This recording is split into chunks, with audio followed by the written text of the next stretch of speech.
샬롬, 이제 가을을 넘어 겨울이 성큼 다가왔는데요. 세월의 유상감을 느끼는 요즘입니다.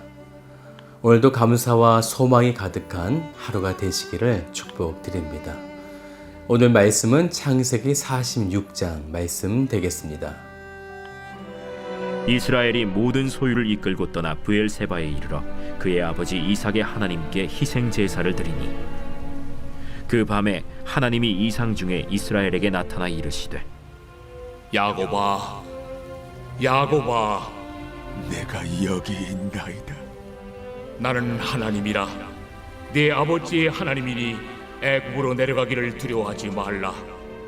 내가 거기서 너로 큰 민족을 이루게 하리라. 내가 너와 함께 애굽으로 내려가겠고 반드시 너를 인도하여 다시 올라올 것이며 요셉이 그의 손으로 내 눈을 감기리라. 야곱이 브엘세바에서 떠날새 이스라엘의 아들들이 바로가 그를 태우려고 보낸 수레에 자기들의 아버지 야곱과 자기들의 처자들을 태우고 그들의 가축과 가나안 땅에서 얻은 재물을 이끌었으며 야곱과 그의 자손들이 다 함께 애굽으로 갔더라. 이와 같이 야곱이 그 아들들과 손자들과 딸들과 손녀들 곧 그의 모든 자손을 데리고 애굽으로 갔더라. 애굽으로 내려간 이스라엘 가족의 이름은 이러하니라. 야곱과 그의 아들들 곧 야곱의 맏아들 르우벤과 르우벤의 아들 하녹과 발루와 헤스론과 갈미요. 시므온의 아들은 여무엘과 야민과 오핫과 야긴과 스할과 가나안 여인의 아들 사울이요. 레위의 아들은 게르손과 그핫과 므라리요. 유다의 아들 곧 엘과 오난과 셀라와 베레스와 세라니. 엘과 오난은 가나안 땅에서 죽었고 베레스의 아들은 헤스론과 하물이요. 이사갈의 아들은 돌라와 부아와 욥과 시므론이요. 스불론의 아들은 세렛과 엘론과 얄르엘이니 이들은 레아가 밧단 아람에서 야곱에게 난 자손들이라. 그 딸 디나를 합하여 남자와 여자가 33명이며 가세의 아들은 시비온과 학기와 순이와 에스본과 에리와 아로디와 아렐리요. 아셀의 아들은 임나와 이스와와 이스위와 브리아와 그들의 누이 세라며 또 브리아의 아들은 헤벨과 말기엘이니 이들은 라반이 그의 딸 레아에게 준 실바가 야곱에게 낳은 자손들이니 모두 16명이라. 야곱의 아내 라헬의 아들 곧 요셉과 베냐민이요. 애굽 땅에서 온의 제사장 보디베라의 딸 아스낫이 요셉에게 낳은 므낫세와 에브라임이요. 베냐민의 아들 곧 벨라와 베겔과 아스벨과 게라와 나만과 에히와 로스와 뭇빔과 훗빔과 아르시니 이들은 라헬이 야곱에게 낳은 자손들이니 모두 14명이요. 단의 아들 후심이요. 납달리의 아들 곧 야스엘과 구니와 예셀과 실렘이라. 이들은 라반이 그의 딸 라헬에게 준 빌하가 야곱에게 낳은 자손들이니 모두 7명이라. 야곱과 함께 애굽에 들어간 자는 야곱의 며느리들 외에 66명이니 이는 다 야곱의 몸에서 태어난 자이며 애굽에서 요셉이 낳은 아들은 2명이니 야곱의 집 사람으로 애굽에 이른 자가 모두 70명이었더라.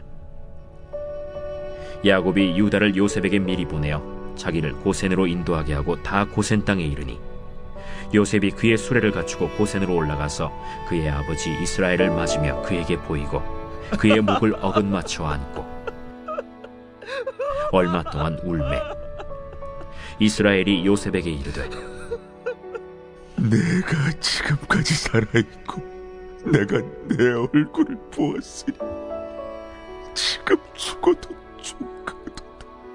요셉이 그의 형들과 아버지의 가족에게 이르되 내가 올라가서 바로에게 아뢰어 이르기를 가나안 땅에 있던 내 형들과 내 아버지의 가족이 내게로 왔는데 그들은 목자들이라.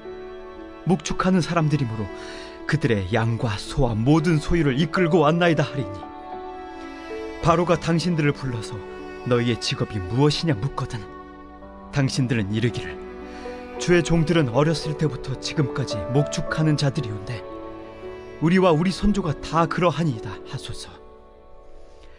애굽 사람은 다 목축을 가증히 여기나니 당신들이 고센 땅에 살게 되리이다. 하나님이 아브라함에게 너를 통해 큰 민족을 이루시겠다라고 하셨지만 아브라함 당대에도 또 이삭의 당대에도 그리고 야곱의 당대에도 아니었습니다. 27절의 말씀을 보면 요셉이 있는 애굽으로 온 가족이 가게 될 때 그 가족 수가 총 70명이었다고 말씀하고 있습니다. 하나님께서 약속하신 큰 민족을 이루시겠다라고 하는 이 약속은 언제 어떤 방식으로 이루어지게 되는 것일까요? 야곱은 그의 아들 요셉을 애굽에서 찾게 되었어요. 요셉의 고향 땅으로 돌아오는 방식이 아닌 오히려 야곱과 그의 온 가족이 애굽이라는 나라에 들어가는 방식을 하나님은 택하시게 됩니다. 왜 이방 땅에 있는 요셉을 가나안 땅으로 데려오는 방식을 취하지 않으셨을까요?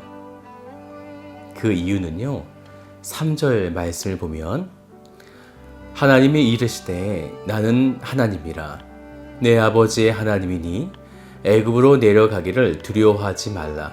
내가 거기서 너로 큰 민족을 이루게 하리라. 네, 큰 민족을 이루게 하시는 하나님의 방법은 애굽으로 내려가는 것이었습니다. 하나님은 바로 그곳에서 큰 민족을 이루시겠다라는 것이죠. 그러면 이런 의문이 될 것 같습니다. 왜 약속의 땅인 가나안에서 자손을 번성하게 하시지 왜 이런 노예의 땅에서 힘들게 번성하게 하시는가라는 거죠. 왜 그렇게 하셨을까요? 두 가지의 이유가 있는데요.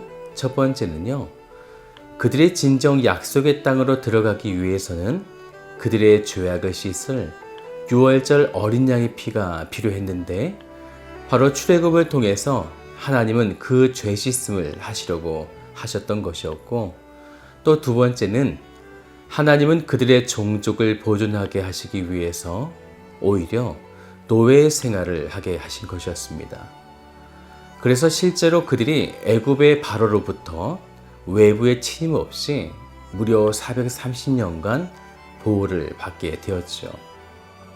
이것은 분명 노예의 생활이었지만 한편으로는 다른 외부의 적으로부터 보호를 받고 먹을 것이 풍족한 삶을 살 수 있는 하나님의 또 다른 보호하심의 방편이었습니다.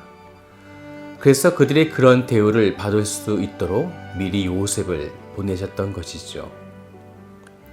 그래서 그들이 그 땅에서 70명으로 시작한 이후에 430년 후에 하나님이 약속하신 그날에 그들의 수는 성인 장정만 60만 명이었고 어른들과 또한 아이들, 노인들 다 계산하면 아마 수백 명이 이르는 그런 대가족이 되게 하신 것이었습니다. 하나님은 이러한 자신의 계획을 위해서 4절에 야곱에게 말씀하셨죠. 내가 너와 함께 애굽으로 내려가겠고 반드시 너를 인도하여 다시 올라올 것이며 요셉이 그의 손으로 내 눈을 감기리라 하셨더라. 먼 훗날에도 바벨론의 포로가 되어 내려갈 때 하나님도 그들과 함께 가시지만 그때와는 지금 상황이 다른 것입니다. 바벨론 때에는 그들의 죄악 때문이었지만 지금은 애굽으로 내려갈 때에 그들의 가게를 보존하시고 그들이 어린 양의 피로 죄의 사함을 받게 하게 하시기 위해서 이러한 상황들을 하나님께서 만드신 것입니다. 이제 하나님은 8절부터 야곱의 가게의 그 이름들을 소개하고 있죠. 그렇게 한 명 한 명 소개하다가 27절의 말씀을 보니까요. 애굽에서 요셉에 낳은 아들은 2명이니 야곱의 집 사람으로 애굽에 이른 자가 모두 70명이었더라. 70명이 애굽으로 들어갔음을 보여주고 있는 것입니다. 왜 이렇게 숫자를 정확하게 기록하셨냐면 훗날에 이들을 보호하신 하나님의 은혜로 그들의 자손이 얼만큼 번성하게 되었는지를 보여주시기 위함이었습니다. 그래서 하나님은 그들을 그곳에서 보호하시게 되는데 어떻게 보호하시게 되냐면요. 28절을 보세요. 야곱이 유다를 요셉에게 미리 보내어 자기를 고센으로 인도하게 하고 다 고센 땅에 이르니 요셉은 그의 가족들에게 이렇게 당부를 하게 되죠. 33절에 보면요. 바로가 당신들을 불러서 너희의 직업이 무엇이냐 묻거든 목축업을 하는 사람들이라고 말하라고 부탁하게 됩니다. 왜 고센 땅에 데려왔고 목축업을 하는 사람들이라고 말하라고 시켰을까요? 애굽 나라에서는요, 목축업은 천대시 여겼던 직업이었어요. 그래서 고센이라는 땅은 애굽 본토에서 조금 떨어진 곳이었고 그곳에서 목축업을 하게 되었는데 요셉이 바로 그 땅에 가족들을 데려간 것이죠. 천대하던 직업을 가진 사람들, 그들에게 위협이 되지 않았고 또 고센이라는 먼 지역에 목축업을 하고 있었기 때문에 그들의 가족을 온전히 지킬 수 있었던 것입니다. 1년, 10년을 지키고자 했던 것이 아니고요. 무려 430년간을 지켜내려고 하는 하나님의 큰 계획이셨습니다. 결국 그것은 애굽 민족과 섞이지 않게 선민으로서 순수성을 지키도록 하게 하신 하나님의 큰 뜻이었습니다.